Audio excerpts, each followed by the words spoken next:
ಆಚಿ ಮಸಾಲ. ಎಂತ ಅಡಿಗೆಯ ರುಚಿಯಾಗೋ ರಹಸ್ಯವು 20 ರೂಪಾಯಿ. ಐತಿಹಾಸಿಕ ಮೈಸೂರು ದಸರಾಗೆ ಸಿದ್ಧತೆಗಳು ಭರದಿಂದ ಶುರುವಾಗಿದೆ. ಆಗಸ್ಟ್ 26ರಂದು ಮೈಸೂರಿಗೆ ಗಜಪಡೆ ಎಂಟ್ರಿ ಆಗಲಿದೆ.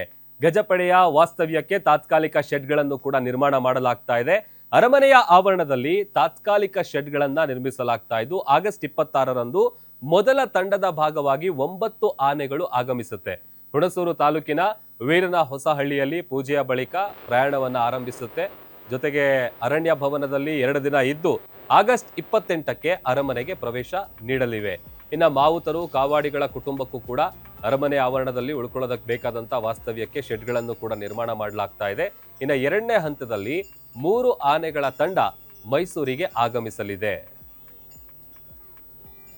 ಈ ಬಗ್ಗೆ ನಮ್ಮ ಪ್ರತಿನಿಧಿ ಸುರೇಶ್ ಪ್ರತ್ಯಕ್ಷ ವರದಿ ಕೊಟ್ಟಿದ್ದಾರೆ, ಬನ್ನಿ ನೋಡೋಣ.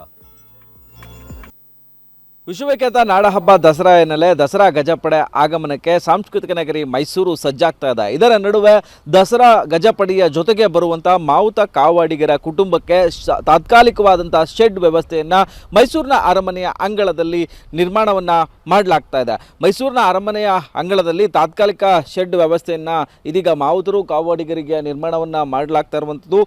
ಸುಮಾರು ದಸರಾಗೆ ಬರುವಂತಹ ಮಾವುತರು ಹಾಗೂ ಕಾವಾಡಿಗರ ಕುಟುಂಬ ಜೊತೆಗೆ ಅವರ ಮಕ್ಕಳಿಗೆ ಉಳ್ಕೊಳ್ಳೋದಕ್ಕೆ ತಾತ್ಕಾಲಿಕ ಶೆಡ್ ವ್ಯವಸ್ಥೆ ಆಗ್ತಾ ಇದೆ. ಸುಮಾರು 2 ತಿಂಗಳ ಕಾಲ ಮೈಸೂರಿನ ಅರಮನೆಯ ಅಂಗಳದಲ್ಲಿಯೇ ಆನೆಯ ಜೊತೆಗೆ ಬರುವಂಥ ಮಾವುತರಿಗೆ ವಿಶೇಷವಾದಂಥ ವ್ಯವಸ್ಥೆಯನ್ನು ಕೂಡ ಜಿಲ್ಲಾಡಳಿತ ಹಾಗೂ ಅರಣ್ಯ ಇಲಾಖೆಯ ವತಿಯಿಂದ ಮಾಡಲಾಗ್ತಾ ಇರುವಂಥದ್ದು. ಮೊದಲನೆಯ ಹಂತದಲ್ಲಿ 9 ಆನೆಗಳು, 2ನೇ ಹಂತದಲ್ಲಿ 3 ಆನೆಗಳು ಸೇರ್ಪಡೆ ಆಗಲಿವೆ. ಮೈಸೂರಿನ ನಾಡಹಬ್ಬ ದಸರಾಗೆ ಮೆರುಗನ್ನು ಹೆಚ್ಚಿಸುವ ನಿಟ್ಟಿನಲ್ಲಿ ಇದೇ 26ನೇ ತಾರೀಕು ಬುಧವಾರರಂದು ವೀರನ ಹೊಸಹಳ್ಳಿ ನಾಗರಹೊಳೆಯ ಅಭಯಾರಣ್ಯದ ರಾಷ್ಟ್ರೀಯ ಉದ್ಯಾನವನ ವ್ಯಾಪ್ತಿಯ ವೀರನ ಹೊಸಹಳ್ಳಿಯಿಂದ ಮೈಸೂರಿನ ಜಿಲ್ಲಾಡಳಿತ ಹಾಗೂ ಅರಣ್ಯ ಇಲಾಖೆ ವತಿಯಿಂದ ವಿದ್ಯುಕ್ತವಾದಂತಹ ಚಾಲನೆಯನ್ನು ಕಾಡಿನಿಂದ ನಾಡಿಗೆ ಏನು ದಸರಾ ಗಜಪಡೆ ಬರುತ್ತೆ. ಅದಾದ ಬಳಿಕ 28ನೇ ತಾರೀಕಿನಂದು ಮೈಸೂರಿನ ಅರಣ್ಯ ಇಲಾಖೆಯ ಅಂಗಳದಲ್ಲಿ ಬಿಡಾರವನ್ನು ಹೂಡುವಂತಹ ದಸರಾ ಆನೆಗಳು ಮೈಸೂರಿನ ಅರಮನೆಯ ಅಂಗಳಕ್ಕೆ ಬೆಳಗ್ಗೆ ಪ್ರವೇಶವನ್ನು ಮಾಡ್ತವೆ. ಹೀಗಾಗಿ ಮೈಸೂರಿನ ಅರಮನೆಯ ಮಂಡಳಿ ಅವತ್ತು ಬೆಳಗ್ಗೆ 9 ಗಂಟೆಗೆ ಮೈಸೂರಿನ ಅರಮನೆಯ ಜಯಮಾರ್ತಾಂಡ ದ್ವಾರದಲ್ಲಿ ದಸರಾ ಗಜಪಡೆಯನ್ನು ವಿದ್ಯುಕ್ತವಾಗಿ ಅರಮನೆಯ ಅಂಗಳಕ್ಕೆ ಸ್ವಾಗತವನ್ನು ಮಾಡಲಿರುವಂಥದ್ದು.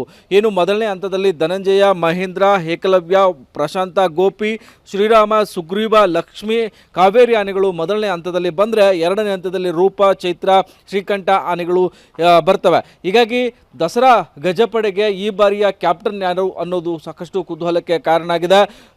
ಫೇವರೇಟ್ ಆನೆಯಾಗಿರುವಂಥ ಧನಂಜಯ, ಮಹೇಂದ್ರ, ಏಕಲವ್ಯ, ಪ್ರಶಾಂತ ಈ 4 ಆನೆಗಳು ದಸರಾ ಗಜಪಡೆಯ ಅಂಬಾರಿಯ 750 kg ತೂಕದ ಚಿನ್ನದ ಅಂಬಾರಿಯನ್ನು ಹೊತ್ತು ಸಾಗುವಂಥ ಆನೆಯ ಆಯ್ಕೆ ಇದೀಗ ಅರಮನೆಯ ಅರಣ್ಯ ಇಲಾಖೆಗೆ ಟಾಸ್ಕ್ ಆಗಿ ಪರಿಣಮಿಸಿದೆ. ಹೀಗಾಗಿ ಈಗಾಗಲೇ 60 ವರ್ಷ ದಾಟಿರುವಂತಹ ಅರಣ್ಯ ಇಲಾಖೆಯ ಕೂಂಬಿಂಗ್ ಸ್ಪೆಷಲಿಸ್ಟ್ ಅಂತೇಳಿ ಕರೆಯುವಂತಹ ಅಭಿಮನ್ಯು ಆನೆಯನ್ನು ಈ ಬಾರಿ ದಸರಾಗೆ ಕರೆತರಬೇಕು ಅನ್ನೋ ಒಂದು ಕೂಗು ಇದೆ.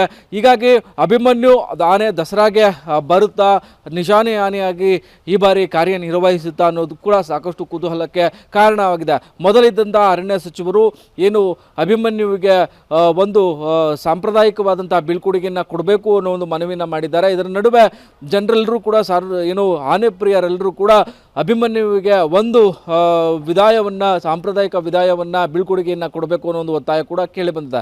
ಇದರ ನಡುವೆ ಮೈಸೂರಿಗೆ ಆಗಮಿಸ್ತಾ ಇರುವಂತಹ ದಸರಾ ಗಜಪಡೆಗೆ ಮೈಸೂರಿನ ಅರಮನೆಯ ಅಂಗಳ ಇದೀಗ ಸಜ್ಜಾಗಿ ನಿಂತಿದೆ. ಕ್ಯಾಮ್ರಾಮನ್ ಧನು ಜೊತೆ Suresh B, guarantee news, Mysuru.